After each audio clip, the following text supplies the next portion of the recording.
ભાવનગર શહેર જિલ્લા સહિત સમગ્ર ગોહિલવાડમાં મુસ્લિમ બિરાદરોના સૌથી મોટા અને પવિત્ર ઈદ ઉલ ફિત્ર રમઝાન ઈદનો ચાંદ દેખાતા આવતીકાલે તમામ મુસ્લિમ બિરાદરો ઈદની ઉજવણી કરશે। પવિત્ર રમઝાન માસ પૂરો થતાં આ ઈદની ઉજવણી કરવામાં આવે છે। ઈદના દિવસે વહેલી સવારે મુસ્લિમો ઉઠીને સ્નાન કરી નવા કપડાં પહેરી શહેર જિલ્લાની ઈદગાહો અને તમામ મસ્જિદોમાં ઈદની ખાસ નમાજ અદા કરશે। નમાજ બાદ એકબીજા ગળે લગાવી મુસાફો કરી ઈદની મુબારકબાદી પાઠવશે।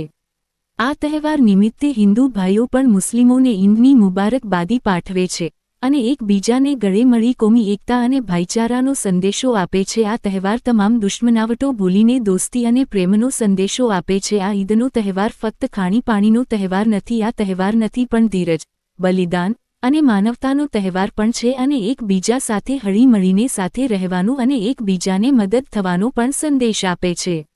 ઈદની નમાજ બાદ તમામ મુસ્લિમ બિરાદરો કબ્રસ્તાનમાં જઈ પોતાના મરહૂમ સગા સંબંધીઓની કબર ઉપર ફૂલ ચઢાવી ફાતેહા પઢી મરહૂમોના હક્કમાં દુઆઓ પણ કરે છે।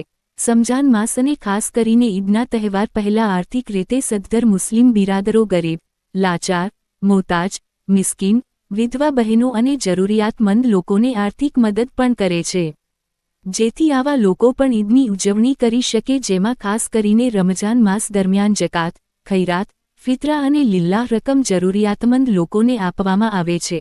આ ઉપરાંત પોતાના જ પરિવારમાં નાના નાના ભૂલકાઓને, બાળકોને ઈદી રૂપી રોકડ રકમ પણ આપવામાં આવે છે અને પોતાના પરિવારજનો ઘરમાં ખીર ખુરમા સહિતના મિષ્ટાનો બનાવીને। रिपोर्टर मकसूद मीरा।